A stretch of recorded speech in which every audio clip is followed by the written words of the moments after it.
Vamos para a educação, candidato, na área de educação.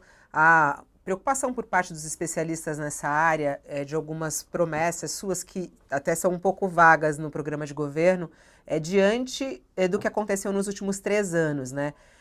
E eu queria tocar nesse ponto, por exemplo, da alfabetização, que eu acho que é um ponto bem delicado da cidade neste momento. São Paulo estava na posição de número 2 do ranking nacional de alfabetização e acabou caindo em 3 anos, durante a sua gestão, 19 posições, o que é uma vergonha para uma cidade de São Paulo. O senhor tem sido questionado muito sobre isso, alvo de ataques, inclusive, de seus adversários, né, sobre esse assunto, e o senhor sempre culpa a pandemia. Fala que foi por causa da pandemia, que foi por causa da pandemia. Bom, então a gente traz aqui 3 exemplos de capitais que cresceram nesse período de pandemia e que tiveram, inclusive, lockdown nesse período. Estou falando do Rio de Janeiro, de Vitória, de Goiânia. E a gente quer saber, então, candidato, qual foi a real razão para essa queda? Há aí adversários seus apontando vários pontos, mas eu queria ouvir do senhor. Como é que o senhor justifica um resultado tão horroroso na alfabetização das crianças em São Paulo? Camila, primeiro que faltou uma leitura do que aquilo que o próprio Ministério da Educação trouxe de que não é correto fazer uma comparação desses dados com os dados anteriores, porque o Ministério da Educação mudou a metodologia.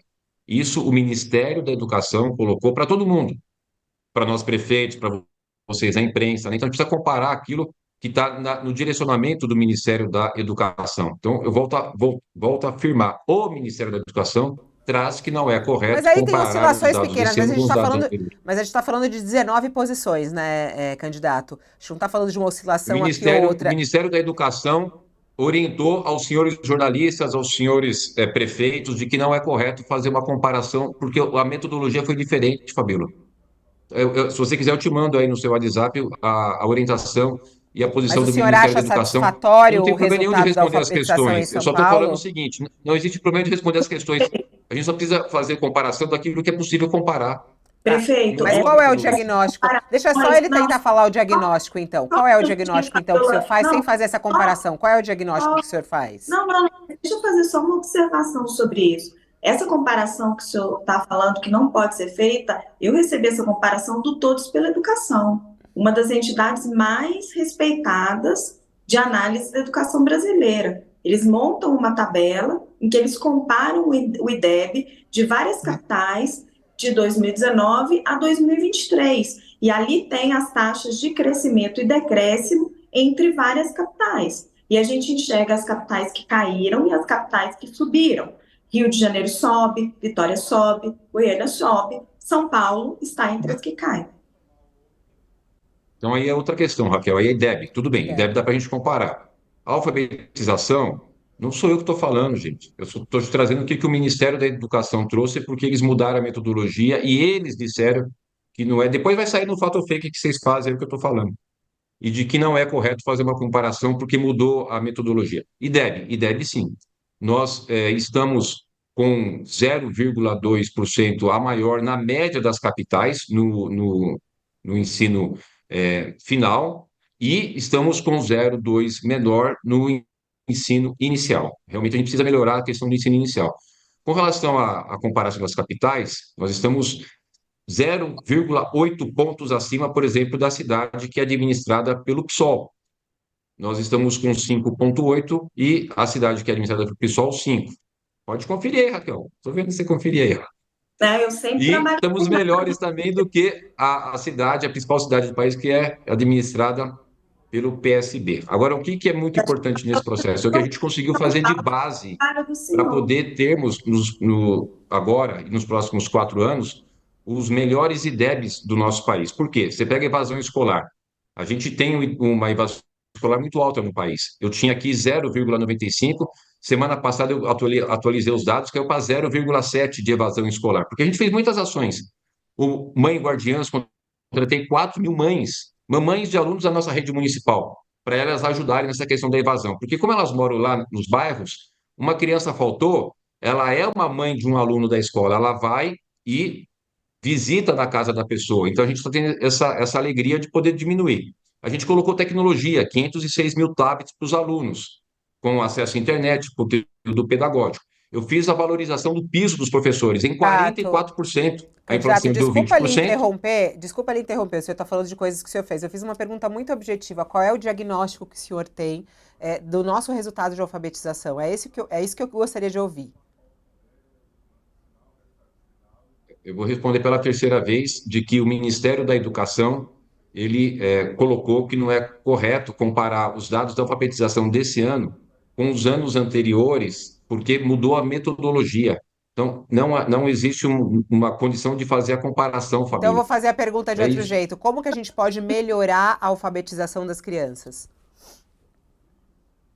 exatamente. Hoje, a cidade de São Paulo tem vaga de creche para todas as crianças. Todas as crianças têm vaga de creche período integral. Todas as nossas crianças, período integral. E as crianças que passam pela creche, Fabíola, os estudos mostram que elas vão ter 25% a mais de capacidade de assimilar o aprendizado, 25% a mais, até porque desde um dia na barriga da mamãezinha até os 7 anos é a fase principal do desenvolvimento do cérebro pela plasticidade, a questão inclusive cognitiva. As nossas creches têm 5 refeições, pedagogas. O salário das nossas professoras da rede conveniada saiu de 2.800 para 4.540. Então, eu fiz essa valorização, instituí o prêmio para a nossa rede parceira, de R$ 6.000 para todos, desde que tenha assiduidade. Ou seja, a gente ampliou bastante o nosso recurso, o nosso investimento na educação, que os resultados serão muito positivos por conta de toda essa infraestrutura que a gente conseguiu colocar, pela saúde financeira que a gente conseguiu da cidade. Prefeito, Então, deixa eu aproveitar esse seu mote e fazer uma pergunta um pouco mais direta assim.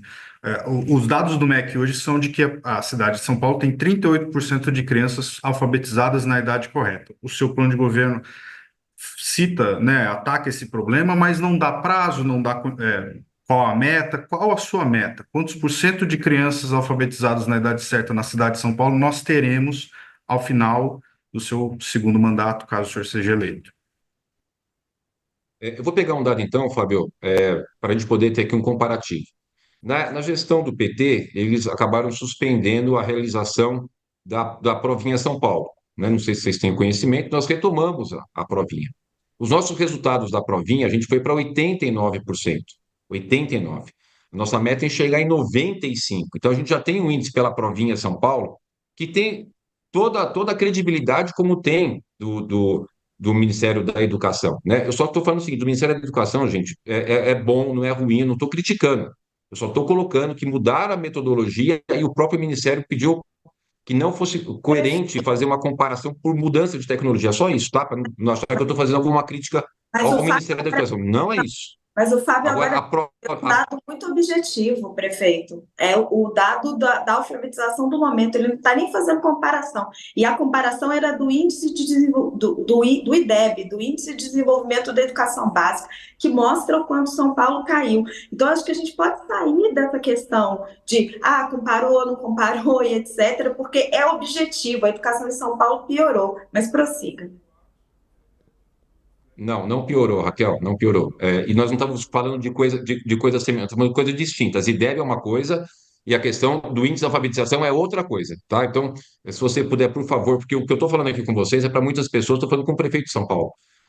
A gente precisa trazer as informações corretas. Eu estou falando de três coisas distintas. A questão da alfabetização é uma coisa que a Fabíola trouxe. A questão do IDEB é outra questão. E a questão da prova, da provinha São Paulo é uma outra questão que estou respondendo ao Fábio, que ele concordou comigo que existe essa questão do Ministério da Educação que mudou a metodologia. Eu estou colocando os dados que ele me perguntou. Qual é o dado e qual que é para os próximos 4 anos? O dado hoje os dados é o de 89% da provinha São Paulo que nós realizamos, que havia sido suspensa na gestão do PT, a gente retomou, e a nossa meta é 95% para o próximo mandato. 95% das crianças alfabetizadas, é isso.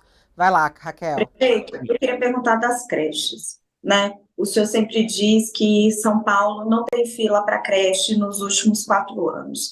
Eu conversei com os especialistas da Fundação Maria Cecília Souto Vidigal, que são especialistas na primeira infância, e eles me disseram que, pelos critérios da Prefeitura de São Paulo, se uma família, por exemplo, desiste da vaga porque ela mora muito longe, da vaga onde foi oferecida a creche para aquela criança e não tem condições de levar aquela criança até a creche, ela sai da fila.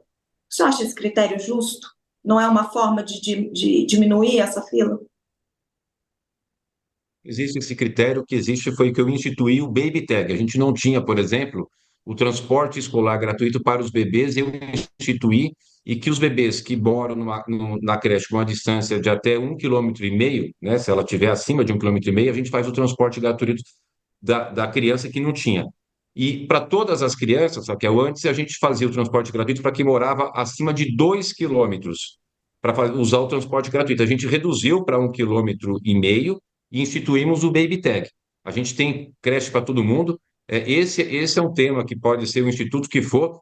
Nós temos creche para todas as crianças e vou fazer agora, na próxima gestão, o Mamãe Tarifa Zero. Como eu fiz o Domingão Tarifa Zero, a nossa próxima etapa é o Mamãe Tarifa Zero. As mamães que têm criança nas nossas creches, que recebem 5 refeições por dia, feita por nutricionistas, que são pedagogas que cuidam, que tem todo um cuidado, a gente tem um orgulho enorme disso, né? Por conta disso que eu falei da alfabetização, de poder assimilar o aprendizado, a gente vai poder ter alunos melhores, porque os que passam por creche, eles vão ter uma capacidade maior de assimilar o aprendizado. Então, a gente hoje tem um grande avanço. Num país que tem, né, uma quantidade muito grande de crianças sem creche, e do que tem, metade não é período integral, e aqui a gente tem atendimento 100% e 100% período integral, então a gente pode se orgulhar bastante disso. Não existe nada ao contrário do que todo mundo, toda mamãezinha. E tem mais, Raquel. No programa Mãe Paulistana, ela escolhe a creche, sabe quando? No 4º mês de gravidez. Ela está fazendo pré-natal com a gente, né? Vai ter o seu enxoval. Quando nasceu, fez o teste do pezinho, que é para detectar 9 doenças, aqui são 50 doenças.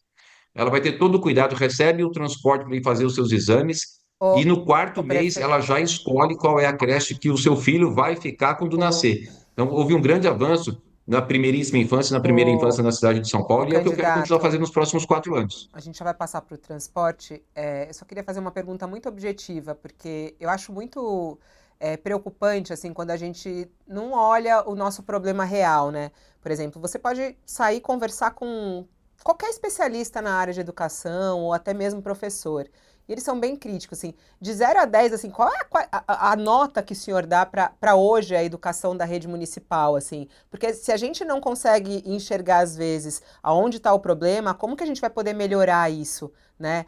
Há uma crítica, a educação pública como um todo no Brasil, né? A crítica. Agora, o senhor aqui, quando o senhor fala, parece que está a mil maravilhas, né? A gente pega os números para trazer as provas, o senhor está rebatendo, mas assim, de 0 a 10, qual é a nota que o senhor dá para a educação em São Paulo? Eu só não dou 10 porque eu tenho que estar o tempo inteiro, eu e minha equipe, buscando uma melhora. Eu daria 9,5 para a gente ficar sempre buscando a melhora. Não reconhecer que a cidade de São Paulo, com 12 milhões de habitantes, tem creche para todas as crianças, que em novembro e dezembro eu dou o cartão com R$ 950 para comprar o material, o uniforme escolar, que a gente fez a valorização dos professores, que nós temos transporte escolar gratuito, que nas férias eu dei a cesta básica para 400 mil alunos, que nas Ok. férias a gente abriu os polos de Vamos, alimentação para atividades vamos. Não, culturais. eu acho que o senhor respondeu. Ah, viu lá? 9,5 é a Não sua nota. Eu reconheci acho que isso aí, eu vou te falar, viu? eu acho que é importante aqui, fica para o eleitor também.